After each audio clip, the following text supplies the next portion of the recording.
Welcome back to the Weekend Prime Time. It is now T-minus 1 hour until we begin our special coverage of the White House Correspondents' Dinner, the first with Donald Trump in attendance as president. He's probably relieved tonight that there won't be a comedian roasting him. This has been kind of a hellishly bad week for Trump, and there would be no shortage of material. The Washington Post laid out what it called Trump's week of setbacks, starting Monday when his labor secretary, Lori Chavez de Remer, stepped down after a series of scandals, including an internal inquiry into charges of misconduct. Then on Tuesday, Virginia approved new congressional maps that could net Democrats 4 more seats in the House. On Wednesday, the Pentagon forced out Navy Secretary John Phelan in the middle of Trump's war with Iran. Then Thursday saw a slew of historically bad polling for Trump on both the war and the economy, including actually a Fox News poll finding that for the first time since 2010, more voters say Democrats would do a better job than Republicans on the economy. Yesterday, Trump's Justice Department dropped its questionable probe into Fed Chair Jerome Powell. Maybe we'll talk more about that in a second. And to top it all off, today, Trump abruptly canceled Steve Witkoff and Jared Kushner's trip to Pakistan to meet for talks with Iran. The Washington Post reports that multiple members of the National Science Board were ousted by Trump. And to add insult to injury, the value of Trump's precious meme coin has hit an all-time low of $2.52, which is down more than 95% since its peak last year. But the show must go on tonight at the Washington Hilton. And despite the bad polling, looming midterms, escalating war, Trump is apparently unbothered by all of it. For proof, just look what he posted on Thursday. Quote, "For those people, fewer in number now than ever before, that are reading the failing New York Times or watching fake news CNN, that think that I am anxious to end the war, if you would even call it that, with Iran, please be advised that I am possibly the least pressured person ever to be in this position." Joining us now to unpack all of that is former New York Congressman Max Rose. He is a senior advisor at Vote Vets.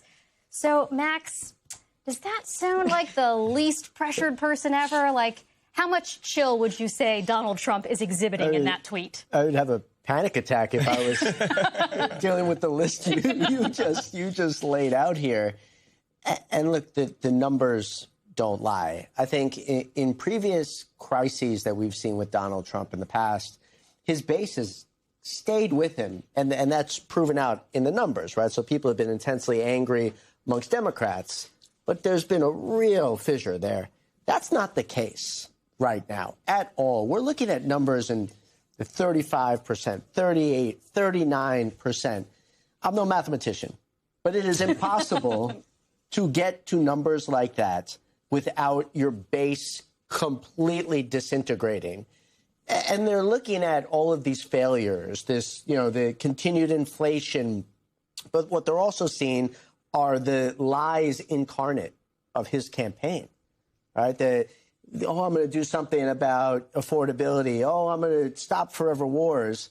Blatantly doing the obvious, all the opposite, all at the same time, making a lot of money, him and his family. Yeah, and you bring up an interesting point about, and I want to go back to that comment that he said that he's like the least pressured person in this position, because the way I read that actually is that he's detached from reality. I think an American president who sits in that office should feel the pressure and the weight of the responsibility that you have, not just over the 330 million Americans whose lives to some extent depend on you, but global economy, as we now have learned from Strait of Hormuz, war with Iran, thousands of innocent lives. It is a serious job, and you should have a sense of pressure that those things weigh on you. He doesn't have that, and he's telling us that he doesn't have that. And I think that it's a sign of how detached he is from the position. But you think he means it? Like, you think that is earnest, that he's like, I don't feel any of the pressure at all? I think he feels the heat. He projects a lot, too. Well, I mean, I guess that it depends on whether you want to give him the benefit of the doubt. And what I'm saying is, like, I think that if he he's trying to spin the heat that is coming on him. So I agree with you that he's feeling the heat, but the fact that he's even lying about that is proof of the fact that he's just completely detached from the reality of the office. And so, I was just going to add this really quickly. The Reuters polling says that 26% say U.S. military action in Iran has been worth its costs. Do you think Trump expected that the nation would rally around the flag, give him a boost, or as we're seeing now, and we just played with Joe Rogan earlier, completely break ranks with him on this on the Iran issue. Yeah, this is all blindsided. Yeah. Iran's response blindsided them. He did an interview with Squawk Box recently. Who would have ever thought the Strait of Hormuz would have been a big pressing issue? They said they never thought that the UAE would be attacked. They never thought that they would attack our other military bases. They literally told us that in the run up to the war. Their foreign minister was like, "We will respond across the entire region." And may I add, our intelligence agencies actually, this was the one thing they got right in the last 5 years, right? I mean, they or if not longer. So it was as clear as day what was going to happen, but they're still pleading ignorance. But I do think that this war is just politically different than everything else. You know, I was at, my wife and I brought our kids to one of these like indoor gyms, these playgrounds. Like, she's like, if you don't have kids, I'd never recommend it. That's a cesspool, I guess. It's a rainy day in New York. We got it. You got to do what you got to do. Hell on earth. But it is Staten Island, right? Majority Trump supporters. And a guy who I knew came up to me, said, look, first thing he always says, I never voted for you, right? That's funny. Thanks for letting me know. Appreciate it. Nice to see you, too. But then he's like, look, I signed up for MAGA, right? I didn't sign up for MAGA, comma, war with Iran. I didn't sign up for America First, comma, wars all over the world. And it is just so blatant in a way that his base has been able to ignore the meme coins, right? They've been able to ignore the Trump family corruption. This you can't ignore. Yeah. Well, it's hitting their wallets, too, the ripple effect of the war, because this was one of the more bizarre items that I had no idea was going to be impacted, but condoms are spiking in price. And there's a study saying that even condoms are going to go up like 30%. So there are so many little things, or that's a big thing maybe for some people, but that are the ripple effect of this war.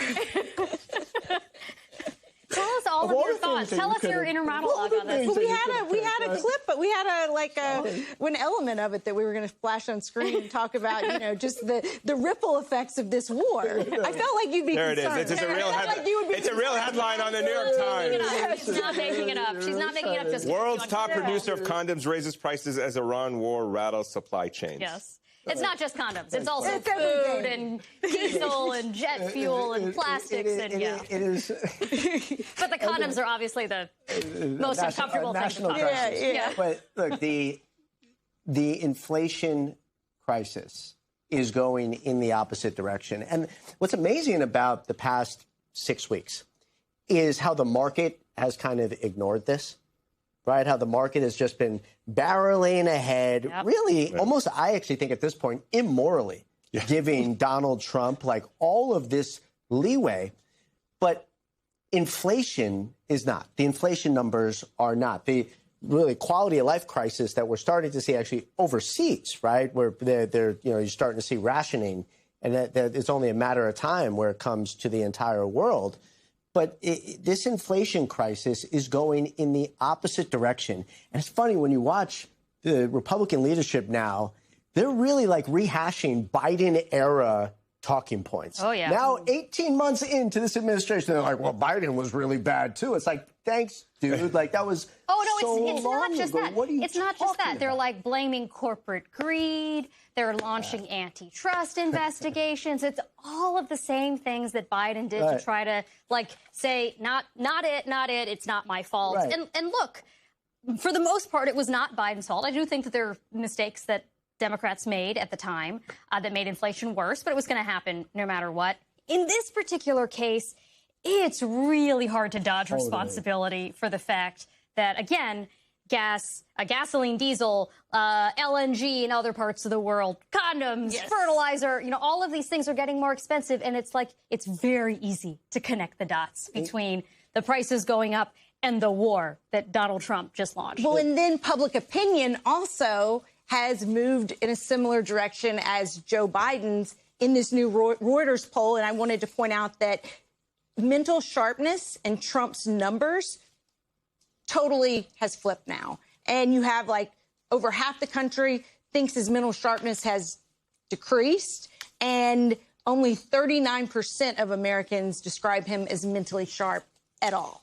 You know, I think that some of these far-right podcasters, in many ways, what they are like commercial for-profit leading indicators of where the base is, right? They're trying to make a buck, right? Megyn Kelly, Tucker Carlson, this is just searching for ad revenue.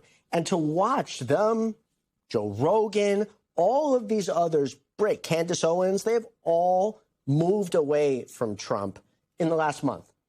They are doing that because they've polled it. They're doing that because they're getting the qualitative inputs from their audience. And it is so clear. Now, what does that mean for the midterms? And why is this significant? In a midterm election, it's not just independent voters that matter. It is whether or not your base turns out to vote.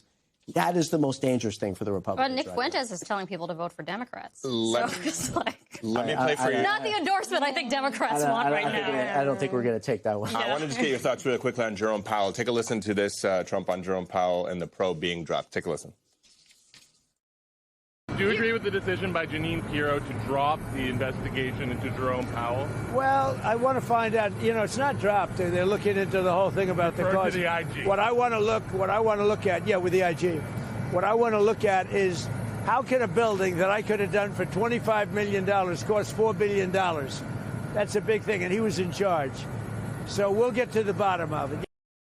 This is also a guy who, in an earlier segment that we were just talking about, awarded a construction company to repair 2 fountains in Washington, D.C. For a couple $1 million now, I think ballooning to around $17 million. Right. But more importantly, what does it speak to? The fact that this guy, the president, is openly saying, well, I'm going to decide whether, basically saying, I'm going to decide whether the probe is dropped or not. I'm going to basically allow this to continue to go on, and I will be the decider as to whether or not this investigation. Well, he thinks he's going to be the decider, but the decider is actually Tom Tillis. Yeah. Yes. Right? So Yep. you have here in the background, Tom Tillis stands up, Republican senator, and says, I'm not approving your next Fed chairman nominee unless you drop this ridiculous suit. And what do you know? These Republican cowards actually had power this entire time. They forced him to do this, right? He didn't want to drop this. They would love to see him behind bars. These people are out of their mind. Every single Republican senator has the power to move this administration if they cared enough and if they had enough courage. That's what's so sad about this whole thing. It's tragic. Well, I mean, I will point out that Tom Tillis has not said yet whether this dropping of the investigation and moving it over to the OIG's office, which was already looking into it at Powell's request, whether that satisfies the condition that, as you point out, Tillis has said, you know, got to drop this investigation, otherwise I won't vote for Warsh. The vote is coming up on Wednesday.